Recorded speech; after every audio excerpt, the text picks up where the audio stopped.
My cousin abandoned his daughter for 16 years because of his wife, so I took her in on her 18th birthday, and he declared war. Alright, here's how this whole mess started. My wife, 27, and I, 30, live on a pretty big farm. I mean big. We've got 5 bedrooms, 3 bathrooms, and around 300 acres of land. We set it up with electrical hookups for campers too. We thought, hey, why not make it a spot where the whole family can come and spend time together during summer, or for holidays. We even built it like that on purpose, figuring it'd be nice to have one place where the family could come and crash for as long as they wanted. You know how some people have those places everyone gravitates toward for gatherings? That's what we wanted. For a while, it worked out great. Summer would roll around, and we'd have cousins, uncles, aunts, and everyone else filling up the place. There'd be kids running around, people sitting by the fire pit, and campers parked all around the field. It felt like the heart of the family. Now my cousin Bill, 56, is part of that crowd. He's been around forever, and he's always brought his kids when the family came to visit. He's got this daughter, Alice, who's 18 now. She's from his first marriage. Her mom was an immigrant, didn't have any family here, and unfortunately, she passed away when Alice was just 2. Really rough stuff. But the thing is, Bill remarried pretty quickly after that. 6 months later, he was with Tanya, who's 52 now. Together, they had 3 more kids. Bill and Tanya's place, though, it's like a whole different world. Everything is about their 2 oldest sons and their youngest daughter, the one they had together. Alice, it's like she's invisible over there. I mean, I'm not the smartest guy, but even I can see how much they leave her out. It's like she's just there. They do all this fun stuff with their kids, go on trips, sign them up for all sorts of activities, and she's just stuck at home. No vacations, no extracurriculars, nothing that costs a dime. She's pretty much left to fend for herself. Look, I've watched this kid grow up. She's been coming to our farm every summer for the past 4 years. I think it's because Bill and Tanya just want her out of their hair. They're always talking about how she's trouble and how she needs to learn some respect. I'm not saying she's perfect, but man, you can tell she's just trying to get some attention. Here's the thing, Alice is a handful. I won't sugarcoat it. She's got that teenage attitude, like an I don't care about anything vibe, and yeah, she's loud. There have been plenty of times where she'd come over to our place, and I'd hear stories about her blowing up at her stepmom, full-on screaming matches. Sometimes it's over the smallest things. She slams doors, swears up a storm, and honestly, it's like she's always ready to go to battle. You might think, wow, this kid's a brat, and yeah, maybe she acts like one, but you've got to look at why she's like this. From what I've seen, the whole acting out thing only started when she realized she wasn't getting the same treatment as her siblings. She's like this totally different person when she's not at home, with other people, teachers, folks on our farm, even strangers. She's polite, quiet, and tries to blend in. But as soon as she gets home, it's like all hell breaks loose. I think about it a lot. It's like she's 2 different people, the Alice when she's out and about, and the Alice when she's around her dad and stepmom. It's no wonder she's upset. What's wild is that they don't even see it. Bill and Tanya act like everything's fine with their kids, but when it comes to Alice, she's always the problem. They never stop to think, hey, maybe we're the ones causing this. Anyway, she started working on our farm summers ago because they needed her out of their space, and honestly, she's not bad at the work. When she has something to focus on, she really puts in the effort. She's great with the animals, and she's even learned to do a few things like fixing fences and helping out with equipment. She seems to like it here, maybe because it's a break from all the drama at home. We didn't mind having her around. In fact, we liked that she was getting a taste of what it's like to work hard and actually be part of something. This summer, things got a little more intense. She was turning 18, and I knew it was going to be a rough one. Bill had been going on about how he was kicking her out once she turned 18. It'll teach her responsibility, he said, but all I could think was, really, dude? You're kicking her out with no plan, no backup, nothing? Just like that, she's on her own? I'm not sure how that's supposed to teach anyone responsibility. We talked to Alice about it a few times, and you could tell she was nervous. She didn't have anywhere to go, and her dad was serious about kicking her out. We decided that if push came to shove, we'd take her in. My wife and I had the room, and we figured, why not give her a chance to get back on her feet? We could help her figure things out, maybe get her set up for college or a job or something. She deserves that much. At least the night before her birthday, We had her over for dinner. She didn't say much, just picked at her food and looked like she was a million miles away. My wife tried talking to her about her plans after she graduated, but Alice just shrugged. She didn't know, and how could she? Her parents didn't exactly set her up for success. Later that night, my wife and I had a long talk. We knew it might cause trouble if we took her in, but at the same time, we just couldn't leave her hanging. It's like when you see someone drowning, you don't just stand there and watch. That's what it felt like she was drowning, and we had a chance to throw her a life preserver. So, we decided that the next morning, we'd show up at her place with my truck and get her stuff packed. Alice was surprised when we pulled up bright and early. She'd been bracing herself for her dad's boot, but I think she wasn't expecting anyone to actually show up for her. We loaded up her things, just the stuff she'd bought herself or what others had given her. I wasn't about to take anything that Bill and Tanya could say wasn't hers. The whole time, she was quiet, like she was afraid to believe it was actually happening. As we drove away, she finally spoke up. "Thanks," she said, and it was the kind of thanks you don't hear often. It felt like relief, like someone finally lifted this huge weight off her shoulders. I didn't say much back, just told her that we were glad to have her. It felt like the right thing to do. We were giving her a shot to build her own life without all the baggage her parents kept dumping on her. I mean, it's not like we had all the answers or knew what we were doing.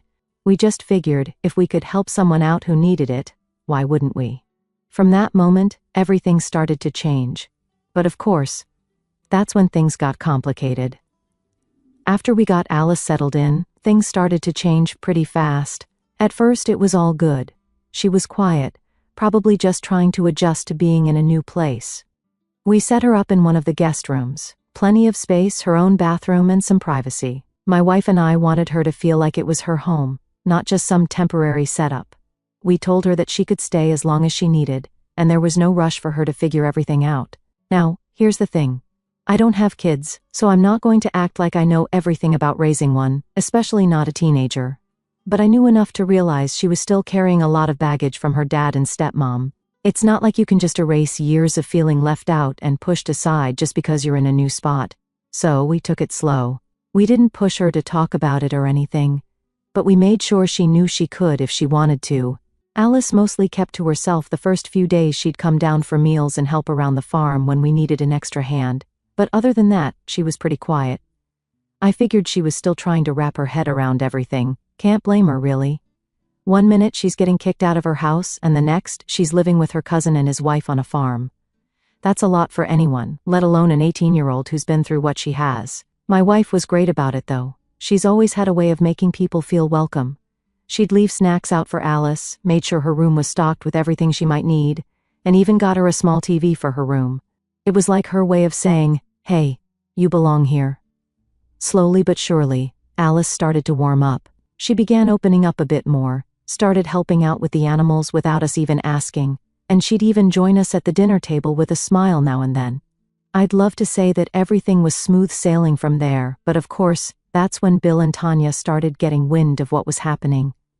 It didn't take long. I mean, word travels fast in our family, especially when you've got a big place like ours, where people are always coming and going. They must have heard from someone that Alice was staying with us.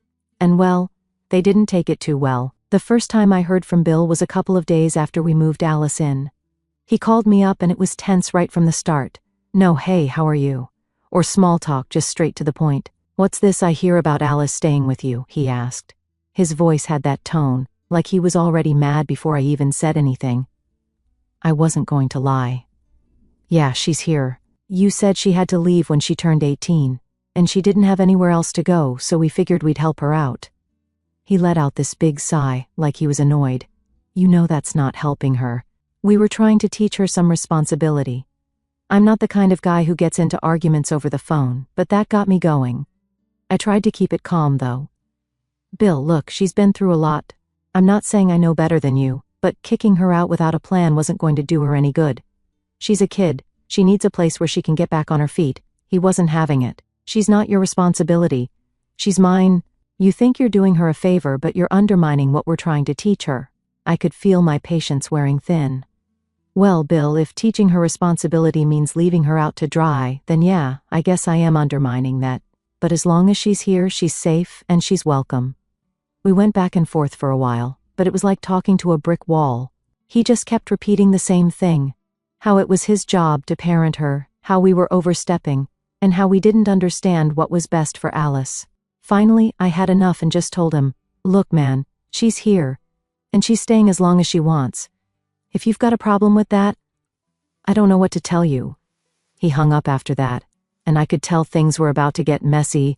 Sure enough, the next day, I started getting calls and texts from other family members. Apparently, Bill and Tanya had been telling everyone that we took Alice away from them, and now they were refusing to come to any more family events unless she was gone. It felt like a slap in the face, to be honest. We'd always been the ones hosting everyone, making sure there was room for all, and now because we took in Alice, suddenly, we were the problem. My wife was livid. She's the kind of person who puts her heart into making people feel welcome, and to have people turning on us like that, it hurt. Aunt Linda was the next to call, and she tried to be more diplomatic about it. "You know, it's not that they don't appreciate what you're doing for Alice. They just feel like you're stepping in where you shouldn't. Bill and Tanya have their ways of doing things, and they feel like you're going against them."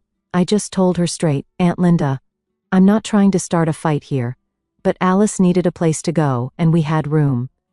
I'm not going to turn her away because Bill and Tanya think it's a bad idea. We've got the space, and she's family." She sighed, and I could tell she was trying to find some middle ground. "Maybe if Alice stayed somewhere else, like a dorm or an apartment, it might help. That way Bill and Tanya wouldn't feel like you were taking sides." I didn't know what to say to that. It felt like everyone was more worried about keeping the peace with Bill and Tanya than actually thinking about what was best for Alice. I get it, people don't like conflict, but sometimes you've got to stand your ground. I told Aunt Linda that Alice was welcome here as long as she wanted to stay. And that was the end of that conversation. After that, the texts and calls kept coming. A few cousins even said they wouldn't be bringing their kids over anymore. Something about how, with gas being so expensive, if not everyone's coming, then it's not worth the trip. It all just sounded like excuses. They were picking sides, plain and simple. But we weren't backing down. My wife and I talked about it for hours one night, just trying to figure out how to handle it all. She was worried about the tension in the family, but she didn't regret helping Alice one bit, and neither did I. We both agreed that, at the end of the day, if we could give Alice a stable place where she felt like she belonged, then it was all worth it, even if some of the family didn't see it that way. Alice, on the other hand, started to notice the shift. She wasn't dumb. She knew her dad was making waves. One night she asked me, "Is it because of me that they're not coming around?" I didn't want to lie to her. "It's not your fault, Alice. Some people just don't get it, and that's on them, not you." She nodded, and for a second, I saw that same look she had when we picked her up. A mix of relief and uncertainty. I knew we were doing the right thing, but I also knew things were only going to get more complicated from here. After the family drama started, things got real awkward. We were still hosting our usual dinners and events, but instead of the usual crowd filling up the house and camping outside, the place felt half empty. Some of the family just stopped showing up altogether. The ones who did show up, well, it was obvious they felt caught in the middle. A lot of whispering, a lot of awkward glances at Alice, like they were trying to figure out if it was worth the trouble. Alice noticed too. She might not have said much about it, but you could tell. She'd pick at her food during dinner, stay quiet, and look like she was on edge, like she was waiting for someone to say something, maybe even to ask her to leave. But my wife and I made sure she knew that wasn't happening. One day, though, we had a gathering planned for my uncle's birthday. It's the kind of event that normally the whole family would show up for. We'd have tables set up outside, the fire pit going, kids running around. It was one of those big deals that everyone looked forward to. But this time, people started dropping out last minute. Cousin Lisa called and said her kids were sick and they wouldn't be making it. Uncle Tom said something about work being too busy, and Aunt Linda said she wasn't feeling well. It was like everyone suddenly had an excuse. I knew better. They weren't skipping because they had to. They were skipping because of Alice. It pissed me off. I didn't want to say anything to Alice, but my wife saw it on my face. She just gave me that look that said, not in front of her, so I kept my mouth shut and tried to act like everything was fine. When the day came, only a handful of people showed up. We made the best of it, grilled some food, had a small fire going, but you could feel the tension. Everyone was walking on eggshells. At one point, Bill and Tanya showed up, and I knew right away it was going to be a problem. They hadn't been to the farm since Alice moved in. And I could tell from the way Tanya was eyeing her that it wasn't going to be a friendly visit. Bill tried to act all casual at first, talking with some of the family members who were there, but Tanya, she didn't waste any time. She walked right up to me while I was flipping burgers and started in. "You know, this isn't helping anyone," she said, her arms crossed and this tight look on her face. I knew exactly what she was talking about, but I pretended to play dumb. "What do you mean?" she huffed, like she was dealing with a child. "Alice, you keeping her here, it's not doing her any favors, and it's causing all this drama in the family." I set down the spatula and looked her in the eye. "Tanya, we're giving her a place to stay because she needs it. That's all." "Well, Bill and I think it's time she moves on," she said, not even trying to hide her frustration. "She's 18 now, she needs to learn how to stand on her own." I could feel the heat rising, and it wasn't from the grill. "Stand on her own? You guys kicked her out with no backup plan. That's not teaching her independence, that's abandoning her." At this point, a few people nearby started to quiet down, clearly listening in. Alice was off helping my wife set up some stuff by the barn, but I could see a few family members exchanging looks, like they were gearing up for a front row seat to whatever was about to go down. Tanya leaned in, lowering her voice, like she was giving me some kind of warning. "Bill and I don't appreciate you getting in the middle of our family business." I wasn't about to back down. "Well, maybe if you treated her like family in the first place I wouldn't have to." That was it. She threw her hands up and walked away, muttering something about how stubborn I was and how we'd regret it. A few minutes later, Bill came up to me. He didn't look happy. "You know, we're not trying to be the bad guys here," he said, looking around like he was making sure no one else could hear. "But Alice needs to move on. This isn't helping her grow." I took a deep breath, trying to keep my cool. "Bill, if you really believe that, then why didn't you help her before all this? Why'd you wait until she was 18 to throw her out?" He shifted uncomfortably, like he didn't have a good answer for that. "It's not that simple." I shook my head. "I think it is. And until she's ready to move on, she's staying here. End of story." He didn't say anything else, just gave me this look, like I was betraying him or something, and then he walked off. The rest of the night was just as tense. People tried to act like nothing happened, but it was obvious that the whole thing had put a damper on the mood. Bill and Tanya left early, and a few others followed soon after. After they left, my wife pulled me aside. "You did the right thing," she said. "Don't let them make you feel like you're in the wrong." I nodded, but it still felt like I was stuck in the middle of something I couldn't fix. The worst part? Alice could tell something was off. After most of the guests had gone and we were cleaning up, she asked me, "Did they leave because of me?" I hated that she felt like she was the cause of all this drama. "It's not your fault, Alice. Some people just can't handle it when things don't go their way." She didn't say much after that, just went back to helping clean up, but I could tell she was thinking about it. The look on her face said it all, like she felt guilty for something that wasn't even her fault. The next few days were quiet. Alice kept busy around the farm, and we tried to keep things normal, but I knew this was far from over. We started getting more texts and calls, family members wanting to talk about the situation. It felt like everyone had an opinion on what we were doing. Some of them tried to be polite about it, saying things like, "We just want to make sure Alice is okay," but I knew what they really meant. They wanted us to send her away so they could go back to pretending everything was fine. One night, after another round of calls, I sat down with my wife and Alice. I figured it was time we all talked about what was going on. "Listen, Alice," I said, "I know this is a lot, and I know it's not fair that people are making you feel like it's your fault." She looked down, her hands fidgeting in her lap. "Maybe if I wasn't here, things would go back to normal." I shook my head. "No, this isn't on you. They're the ones making it complicated. You don't have to worry about any of that." My wife jumped in too. "We want you here, Alice. This is your home now, as long as you need it." Alice gave a small nod, but I could see the doubt in her eyes. I didn't blame her. After everything she'd been through, it made sense that she didn't trust easily, but we were determined to show her that she was safe with us. As the days went on, the calls kept coming, and I could tell that this was only the beginning of the family drama.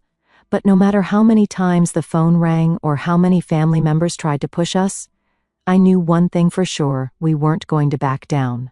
Alice was staying, and we were going to stand by her, even if it meant going against half the family. After the awkward family dinner and all the messages from Bill, things started getting tense around the farm. Alice was still helping out, and she was trying to stay positive, but I could tell the whole situation was wearing on her. My wife and I were doing our best to keep things normal, but when your phone is constantly buzzing with family drama, it's hard to ignore it. Then one day, we got an unexpected visit from one of my uncles, Uncle Tom. Now, Uncle Tom's always been the type to keep his head down and stay out of family business. He's never taken sides, never stirred up trouble. So when he showed up at the farm unannounced, I figured something big must be going on. I invited him in, and we sat down at the kitchen table while my wife made some coffee. Right off the bat, he had this look on his face, like he wasn't happy to be there. He shifted in his seat, like he was nervous, and I knew this conversation wasn't going to be a good one. "I've been talking to Bill and Tanya," he started, rubbing the back of his neck. "They're pretty upset about this whole situation with Alice." I sighed. "Yeah, I've heard that before. What's the latest?" He hesitated, then said, "They're talking about getting the family involved, like, everyone. They want to have a meeting, a family intervention, basically, to decide what should happen with Alice." I felt my jaw tighten. A family meeting to decide what happens with Alice. "She's not some community project, Tom. She's a person." "I know," he said quickly. "I told them that, but they're convinced that she needs to go back with them, and they think if enough of the family pressures you, you'll change your mind." It felt like a punch to the gut. It was one thing for Bill and Tanya to disagree with us privately, but dragging the entire family into it? That was a new low. "So what, they want to have a vote on whether she gets to stay?" Tom shrugged. "Something like that. They think if enough people side with them, you'll feel like you have no choice." My wife, who had been listening quietly, finally spoke up. "That's ridiculous. This isn't a democracy. Alice is staying because she needs to, and we're not kicking her out just because some people don't like it." Tom nodded, but he looked uncomfortable. "Look, I'm just the messenger here, but they're serious about this. They're planning to have this meeting at Aunt Linda's house next week." It was all starting to click. This wasn't just a disagreement anymore. They were trying to turn the whole family against us. I felt my hands ball into fists under the table. "So, they think they can gang up on us, and that's going to make us back down?" He held up his hands, like he was trying to calm me down. "I'm not saying it's right. I just wanted to give you a heads up so you know what's coming." My wife and I exchanged a look. We'd been trying to avoid more conflict, but it was clear that wasn't going to be an option anymore. They were making this a whole family issue, and we were going to have to decide whether we were going to stand our ground or let them push us around. After Uncle Tom left, we sat there for a while, trying to figure out what to do next.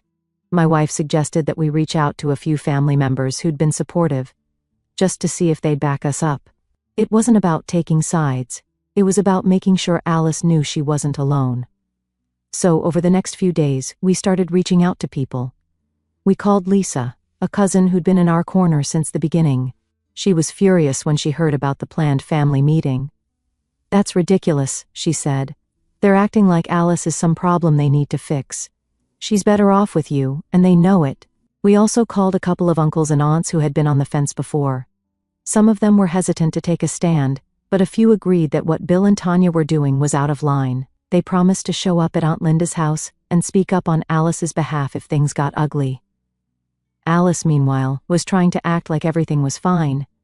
But I could tell the idea of this family intervention was getting to her. One evening, while we were out feeding the animals, she finally brought it up.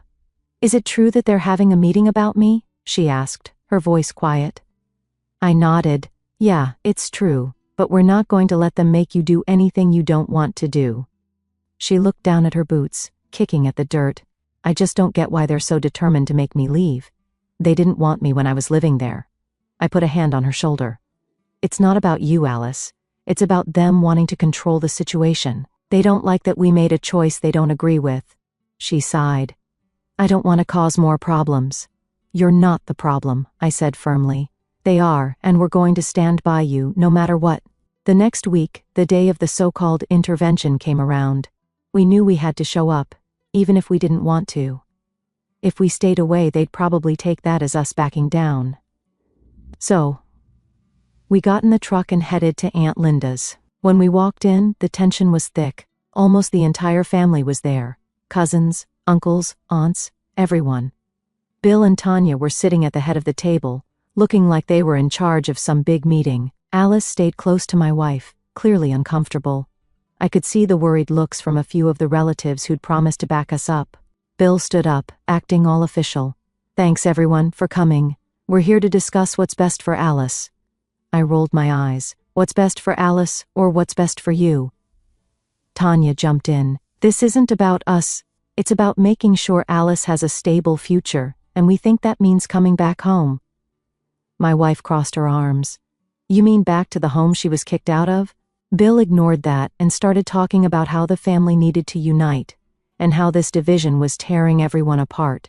It was all just a bunch of words to make themselves look like they were the victims. A few of our cousins spoke up, but it was clear Bill and Tanya had managed to get most of them on their side. Just as things were heating up, Lisa stood up. "This is ridiculous," she said, her voice steady. "Alice has a home, she's safe, she's loved, and she's doing well. If you really cared about her, you'd be supporting her, not trying to force her into a situation she doesn't want." A few others nodded, but most stayed quiet.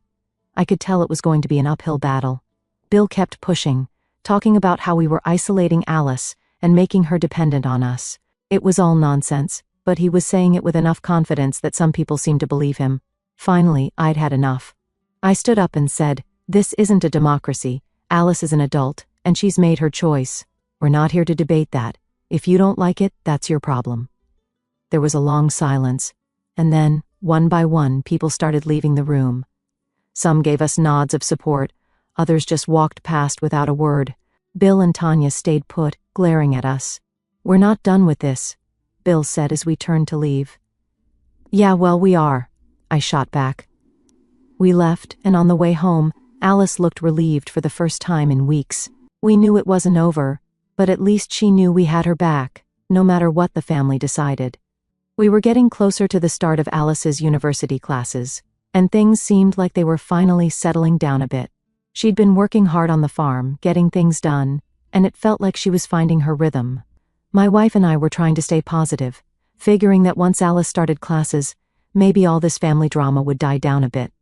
We thought that if she was in a good place and had a routine, maybe Bill and Tanya would back off. Then, just when we thought we could finally take a breath, my phone rang.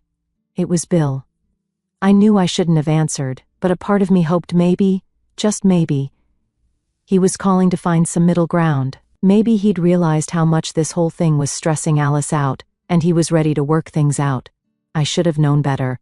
"Hey man," I said, keeping my tone neutral. He didn't bother with a greeting. "I heard Alice is getting therapy," he said, his voice cold. "Yeah, she is," I replied, already feeling the tension creeping in. "She's been through a lot. She needs someone to talk to." "Well, I don't know why you think that's necessary," he snapped. "We raised her fine. She doesn't need therapy." I couldn't believe it. "Bill, she's been kicked out of her home. She's been dealing with a lot of stuff, and she needs support." "Support?" he scoffed. "Or are you just feeding into her behavior, making her think she's a victim?" That was it for me. I tried to keep my cool, but it was hard. "Bill, I'm not feeding into anything. She's got a chance to get some help and move forward. If you can't see that, then maybe you're part of the problem." Silence. I could almost hear him grinding his teeth through the phone. "You've changed, you know that? You used to respect family. Now you're just creating division." That line hit hard. I'd always been about family. My wife and I built this whole place for family gatherings, for everyone to come together. And now he was acting like I was the one tearing things apart. It felt like a slap in the face, but I wasn't going to back down. "Bill, I'm doing what I think is right. You don't have to agree with it, but Alice is welcome here. We're not sending her away just because it makes things uncomfortable for you." He hung up, and I just sat there for a minute, trying to collect my thoughts. It felt like everything we'd done for Alice, everything we were trying to build, was being used against us. I was mad, but mostly I felt tired, like no matter what we did, someone was always going to find a way to twist it into something negative. Later that night, I sat down with my wife to talk about it. We knew that once Alice started her classes, things were going to change. She'd have her own routine, and maybe, just maybe, the family would back off once they realized she was doing okay. My wife suggested we throw one more small gathering before Alice's classes kicked off, just to show her that we were proud of her and that she had a support system here. So we planned a simple dinner, invited a few close family members, just the ones who had been supportive, and set it up to be more of a quiet celebration for Alice. We didn't want her to feel like she was on her own, even if some of the family didn't see it that way. The night of the dinner, everything was going smoothly. A few of my cousins showed up, and a couple of aunts and uncles too. It was nice, and for a moment it almost felt like old times. Alice seemed happy, laughing and talking with everyone. For once it felt like we could actually have a normal night without any drama. But of course that didn't last long. Just as we were finishing up dinner, I saw Bill's car pulling up the driveway. I knew right away this wasn't going to be a friendly visit. He hadn't been to the farm since the whole thing started, and him showing up now felt like a bad sign. He got out of the car, and Tanya was with him. They walked up to the house, and you could feel the tension in the air. A few of my cousins exchanged nervous looks, and Alice went quiet, her smile fading as soon as she saw them. My wife and I exchanged a look, and I knew we were thinking the same thing. This wasn't going to end well. Bill didn't waste any time. He walked right up to us, and with everyone watching he said, "We need to talk. Now." I stayed calm, trying to keep things civil. "All right, let's step aside and talk privately." He shook his head. "No, we're doing this here, in front of everyone." Tanya was standing right beside him, arms crossed, looking like she was ready for a fight. I glanced over at Alice, who was watching with this look of dread on her face. I could tell she was expecting the worst, and honestly so was I. But I wasn't about to let Bill make a scene in front of everyone.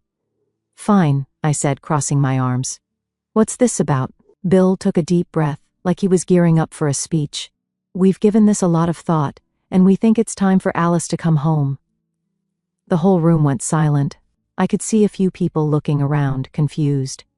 Alice looked shocked, and I could tell she didn't know what to say. I was just as surprised as she was. After all this time, now they wanted her back? Tanya nodded, stepping forward. "We think it's best if she comes back to live with us. We want to fix things as a family." Alice stayed quiet, staring down at her plate. My wife put a hand on her shoulder, giving her a reassuring squeeze. I didn't know what Bill and Tanya were playing at, but I wasn't about to let them bully Alice into going back. "She's staying here, Bill," I said. "We've been through this already." Bill's face hardened. "We don't want her here anymore. She belongs with us." Alice finally spoke up, her voice quiet but steady. "I don't want to go back." She looked up at her dad, meeting his eyes for the first time. "You only want me back now because you don't want to look bad in front of the family." Tanya's face twisted in anger. "How dare you talk to us like that?" Alice didn't back down. "You kicked me out. You didn't care where I went or what happened to me. Now you show up here, acting like everything's fine." Bill's expression was hard to read, but I could tell he was losing patience. "We're your family, Alice. You can't just run away from that." My wife stood up, her voice calm but firm. "She's not running away from anything. She's trying to start fresh, and we're supporting her." Tanya rolled her eyes. "Oh, so now you two think you're her saviors, huh? This is why the family is divided, because you keep interfering. I'd had enough." "Interfering? You kicked her out. We gave her a place to stay because that's what family is supposed to do." Bill shook his head, looking around at everyone, like he was trying to rally support. "This isn't how it's supposed to be. Alice belongs with us, and you need to stop undermining that." I felt my hands clenching into fists, but I tried to stay calm. "Alice is staying here, and that's final." Bill looked like he was about to argue, but then something seemed to shift. He just stared at me for a moment, then turned to Alice. "Fine, stay here. But don't expect us to keep trying, we're done with that." He turned and walked away, Tanya following behind him. The silence in the room was heavy, and I could tell everyone was processing what just happened. Alice just sat there, staring at her plate, and I could see the tears starting to form in her eyes. My wife and I didn't push her to talk about it. We just sat with her, letting her know that no matter what, we were there for her. It wasn't the ending we'd hoped for, but at least now she knew who really had her back.